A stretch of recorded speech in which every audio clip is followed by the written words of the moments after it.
नमस्कार, news blast देख रहे हैं आप और आपके साथ हूं मैं जयती मिश्रा। सबसे पहले बात करते हैं राजस्थान में छात्र संघ चुनावों की, जिनके नतीजे जारी हो गए हैं। सबसे बड़े यूनिवर्सिटीज और कॉलेजों का परिणाम जारी हो चुका है। प्रदेश के छात्र संघ चुनावों में एनएसयूआई का सूत्रा साफ हो गया है। राजस्थान विश्वविद्यालय की अगर बात करें तो निर्दलीय निर्मल चौधरी अध्यक्ष बन चुके हैं। महासचिव पद पर एबीवीपी के अरविंद जाजुड़ा विजयी हुए हैं।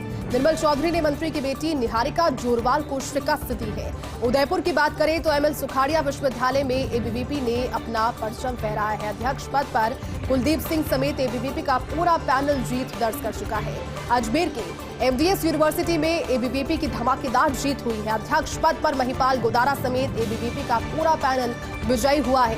कोटा विश्वविद्यालय में निर्दलीय अजय पारिता ने जीत दर्ज की और जोधपुर के एमबीएम इंजीनियरिंग विश्वविद्यालय में निर्दलीय ने बाजी मारी है। हरदेव जोशी पत्रकारिता विश्वविद्यालय में भी निर्दलीय ने जीत दर्ज की। सीकर के शेखावाटी विश्वविद्यालय में एसएफआई ने अपना परचम लहराया, लेकिन यहां सोचनीय बात की रही कि एनएसयूआई अब तक अपना खाता भी अध्यक्ष के पद पर खोल ही नहीं पाई। क्या कारण रहे, क्योंकि अंदरूनी कलह भी वजह बताई जा रही है। निहारिका जोरवाल की नाराजगी भी इसमें एक वजह बनकर सामने आई, लेकिन इस बार भी चुनावों को अगर देखकर नजरिए से देखा जाए तो निर्दलीयों का दबदबा इसमें रहा। हालांकि एबीवीपी ने भी अच्छा प्रदर्शन किया, लेकिन निर्दलीय उम्मीदवारों का दबदबा इस चुनाव में साफ तौर पर नजर आया। राजस्थान विश्वविद्यालय में छात्र संघ चुनाव परिणाम का अर्ध सत्य है। एबीवीपी के गलत टिकट वितरण के कारण बड़ी हार एबीवीपी को मिली। ये अब मंथन का समय है। हार पर मंथन करने की जब बात होगी तो एबीवीपी के गलत टिकट वितरण की बात भी सामने आई। अपेक्स अध्यक्ष पद पर प्रत्याशी रहा चौथे स्थान पर, जबकि कैंपस में एबीवीपी अपना आधार बना रही थी। एबीवीपी के पक्ष में वोटिंग की शुरुआत होती रही 900 वोटों से, लेकिन निर्मल चौधरी, निहारिका और ऋतु से पीछे ही रही एबीवीपी। यानी कि उम्मीदवार जब सामने आए तो मुकाबला ये सीधे तौर पर ना होकर त्रिकोणीय होकर है गया। लगातार नाम सिर्फ सामने आए तो निर्मल चौधरी के, निहारिका जोरवाल और ऋतु बराला के, लेकिन एबीवीपी इसमें काफी पीछे सुबह से ही नजर आया। नरेंद्र यादव को एबीवीपी प्रत्याशी बनाया था, लेकिन ओबीसी छात्रों के वोटों का गणित निर्मल और ऋतु के पक्ष में नजर आया। निर्मल चौधरी और ऋतु बराला के पक्ष में ओबीसी छात्रों के वोटों का गणित रहा। ऋतु ने बीते 3 दिनों में इस मुद्दे को उठाया भी था और यही कारण रहा कि एनएसयूआई को 2000 वोट मिल गए। खास बात इसमें यह रही कि निर्मल और निहारिका दोनों ने एनएसयूआई से टिकट चाहा था। बहरहाल एबीवीपी की हालत पर मात्र संगठन में मंथन तो होना लाजमी है, क्योंकि चौथे स्थान पर आना और हमेशा से जो इतिहास है उससे भी बुरा प्रदर्शन यहाँ पर अगर किए जाने की बात है, जो टॉप 3 की बात थी उसकी रेस से भी एबीवीपी पहले ही पीछे आ गई थी।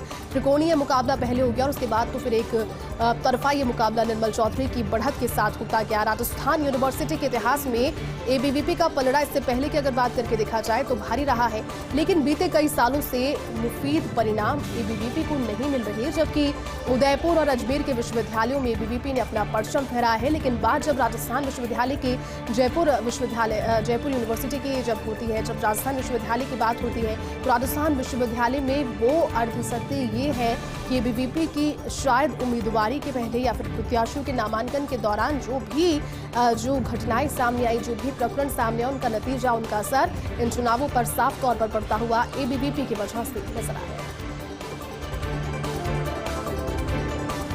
तो राजस्थान विश्वविद्यालय छात्र संघ चुनाव परिणाम का अर्ध सत्य ये भी है कि कांग्रेस के ही 2 कैंप के बीच में छात्र संघ चुनाव बट गया था। कल रात कांग्रेस का एक धड़ा तैयार हो गया था निर्मल के साथ उनका समर्थन के लिए, या फिर ये पक्ष नहीं चाहता था कि निहारिका जोरवाल जीते चुनाव। जोरवाल के पिता मुरारीलाल मीणा माने जाते हैं पायलट कैंप में, और दूसरी ओर एनएसयूआई की ऋतु बराला हो गई थी जीत से दूर, और ऐसे में बिना मांगे निर्मल चौधरी को बड़ी सहायता मिली। यानी कि जो समीकरण बने वो इस तरह के बने कि निर्मल चौधरी को यहाँ पर खुद ब खुद सपोर्ट मिलता गया, उनके पीछे एक बड़ी टीम तैयार होती गई, और जो तैयारी है वो इस तरह से हो गई। चुनावों से पहले भी, मतदान से पहले भी वोट जब कास्ट करने जा रहे थे तो वो काफी आश्वस्त नजर आ रहे थे इन समीकरणों के बनने के बाद। नागौर फैक्टर भी इसमें महत्वपूर्ण रहा, क्योंकि नागौर फैक्टर की वजह से निर्मल को पहले से ही सियासी मदद हासिल थी।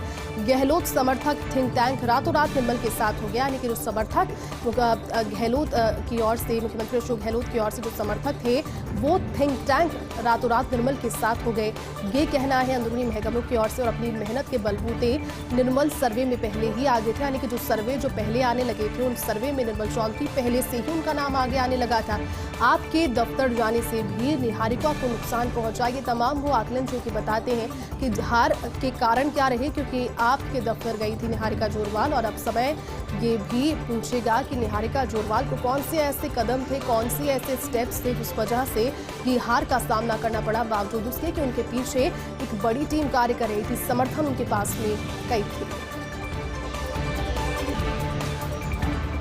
देखिए, कई पुराने नेताओं की सियासी लॉन्चिंग पैड रहा है राजस्थान विश्वविद्यालय। राजस्थान विश्वविद्यालय से दिग्गज नेता निकले हैं जिन्होंने संसद और विधानसभा तक हासिल किए हैं मुकाम। जलदाय मंत्री डॉक्टर महेश जोशी राजू छात्र संघ अध्यक्ष रह चुके हैं। इसके अलावा खाद्य नागरिक आपूर्ति मंत्री प्रताप सिंह खाचरियावास, गुजरात कांग्रेस प्रभारी डॉक्टर रघु शर्मा भी आरयू छात्र संघ अध्यक्ष रह चुके हैं। और पहली सीधी राजनीति के लिए राजस्थान विश्वविद्यालय के इन छात्र संघ चुनावों को इसीलिए माना जाता है क्योंकि कई दिग्गज राजस्थान विश्वविद्यालय न सिर्फ संसद को दिए हैं, विधानसभा में भी एक्टिव तौर पर कार्य ये कर रहे हैं। उपनेता प्रतिपक्ष राजेंद्र राठौर की अगर बात करें तो राजस्थान यूनिवर्सिटी छात्र संघ अध्यक्ष वो रह चुके हैं। उप मुख्य सचेतक महेंद्र चौधरी छात्र संघ अध्यक्ष रह चुके हैं और छात्र संघ अध्यक्ष रह चुके हैं सीएम सलाहकार डॉक्टर राजकुमार शर्मा भी। वरिष्ठ बीजेपी विधायक कालीचरण सराफ भी छात्र संघ अध्यक्ष रह चुके हैं। छात्र संघ महासचिव रह चुके हैं बीजेपी विधायक रामलाल शर्मा और विधायक रामनिवास गावड़िया भी लॉ कॉलेज के अध्यक्ष रह चुके हैं। और सियासी परिदृश्य के अगर हिसाब से देखा जाए तो आरयू छात्र संघ पदाधिकारियों का ये सुनहरा इतिहास रहा है और इसीलिए इतनी जोर आजमाइश की जाती है। इसलिए कहा जाता है कि प्रथम सीढ़ी है राजनीति के लिए और राजनीति के लिए प्रथम सीढ़ी को पार करना इतना आसान नहीं होता। खूब जद्दोजहद की जाती है, एड़ी चोटी का जोर लगाया जाता है और उन चुनावों में जो परिणाम आते हैं वो आने वाले सालों के भविष्य को तय करते हैं।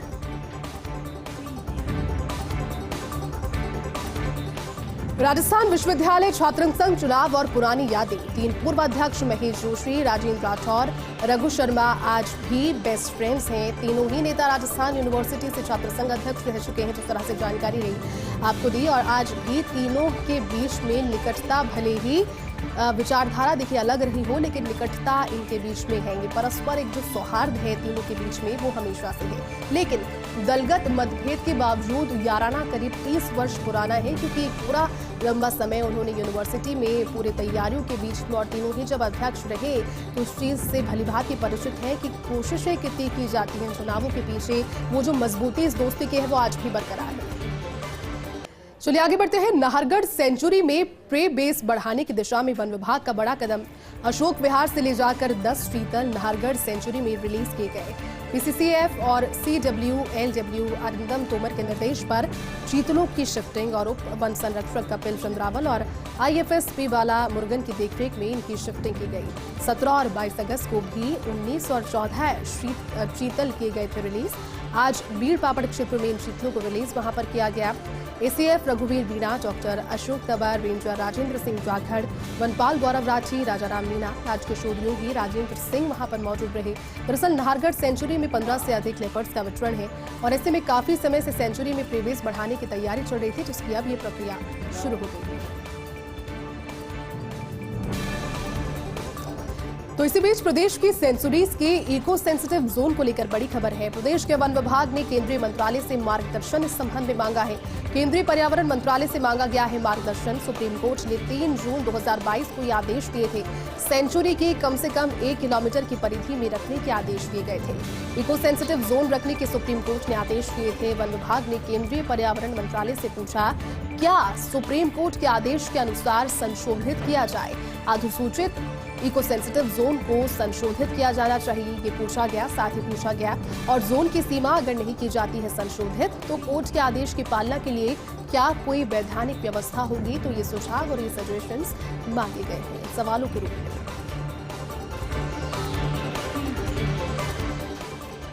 शराब घोटाले को कांग्रेस बनाएगी गुजरात हिमाचल में बड़ा मुद्दा। आम आदमी पार्टी को घेरने का काम करेगी कांग्रेस, जिससे आप तक नहीं पहुंचा सकी कांग्रेस के वोट बैंक में नुकसान। देखिए, दोनों ही राज्यों में आपने जोरदार चुनावी तैयारी की हुई है। आज दिल्ली में अजय माकन ने तीखे प्रहारों के जरिए संकेत दे दिए। साथ ही इतना ही नहीं, दिल्ली में पुरानी जमीन को फिर से तैयार करने में कांग्रेस जुटेगी, क्योंकि मंथन तो कांग्रेस लगातार कर ही रही है। हालांकि बीच बीच में कुछ ऐसी घटनाएं, कुछ ऐसे वाकये हो जाते हैं कि एक बार फिर से सोचना पड़ता है। ये सोच हार को लेकर होता है, लेकिन अब इस हार से उबरने की कोशिश और सभी राज्यों में एक बार फिर से अपनी जमीन तलाशने की कोशिश कांग्रेस कर रही है। पुरानी जमीन को लेकर फिर से तैयारी कांग्रेस करने में दिल्ली में भी जुट गई है। जिन पर संदेह, उन्होंने खुद ही जांच कर दे दी खुद को clean chit. Ganganagar sugar mill की बगैर होलोग्राम की शराब पकड़ने का ये प्रकरण है। बूंदी के तालेड़ा में पुलिस ने शराब से भरी हुई पिकअप को पकड़ा था। करीब 7 लाख की लागत से 190 पेटियां पकड़ी गई। देसी मदिरा के पौवों पर लगा था गंगानगर शुगर मिल का लेबल भी, और गंगानगर शुगर मिल के अफसरों ने संदेह वाले अफसरों से ही इसकी जांच करवा ली। यानी कि वही लोग इसकी जांच करते पाए गए जिन अफसरों पर संदेह था, वो ही इसकी जांच करते पाए गए। पुलिस जांच में कोटा से शराब ले जाना सामने आ रहा है, और ऐसे में RSDSM के रिडक्शन सेंटर से शराब निकालने की आशंका है। बचे हुए वेस्ट से महीने में 4 से 5 गाड़ियां निकाले जाने संबंधी आशंका। आबकारी के एक बाबू की भी शराब निकालने में संदिग्ध भूमिका सामने आई। तो वहीं RSDSM के महाप्रबंधक ने रिडक्शन सेंटर के प्रभारी से ही संबंध में रिपोर्ट मांगी है। महाप्रबंधक धर्मपाल सिंह बोले, प्रभारी नरेंद्र शंखवार ने जांच कर रिपोर्ट भेज दी है। रानपुरा कोटा स्थित रिडक्शन सेंटर से नहीं निकाली गई है ये शराब। अब FSR कृष्णकांत पाठक ही इस मामले में निष्पक्ष जांच करवा सकते हैं। जांच में देरी से CCTV रिकॉर्ड नष्ट नहीं होने की भी आशंका बनी हुई है। गहलोत मंत्रिपरिषद की बैठक है आज शाम 7 बजे मुख्यमंत्री के आवास पर यह अहम बैठक होने वाली है। मुख्यमंत्री अशोक गहलोत की अध्यक्षता में ये बैठक आयोजित की जाएगी। इस बैठक में 2 प्रमुख मुद्दों पर चर्चा होगी। पहला मुद्दा रहेगा लंपी स्किन डिजीज और अतिवृष्टि से जुड़े हुए मसलों पर चर्चा भी इस बैठक में होगी। कई जिलों में देखिए इस बीमारी से संक्रमित है गौवंश और पशु, तो पशुधन की महत्वता को सरकार समझती है और लगातार इस संबंध में मीटिंग्स की जाती है। फिलहाल क्या ताजा स्थिति है, इसको लेकर भी लंपी स्किन वायरस को लेकर ये चर्चा का मुद्दा आज इस बैठक में रहेगा। कोटा, बूंदी, झालावाड़, बारां, धौलपुर और करौली में अतिवृष्टि इस बार हुई। इन जिलों में अतिवृष्टि से बाढ़ के हालात बने। मुख्यमंत्री अशोक गहलोत विगत 3 दिन से लगातार जायजा ले रहे हैं हवाई सर्वेक्षण के जरिए, और बाढ़ प्रभावित क्षेत्रों का दौरा उन्होंने किया। आज शाम 7 बजे जब मंत्रिपरिषद की बैठक होगी, तो ये 2 मुद्दे इस बैठक में मुख्य तौर पर चर्चा का विषय रहेंगे।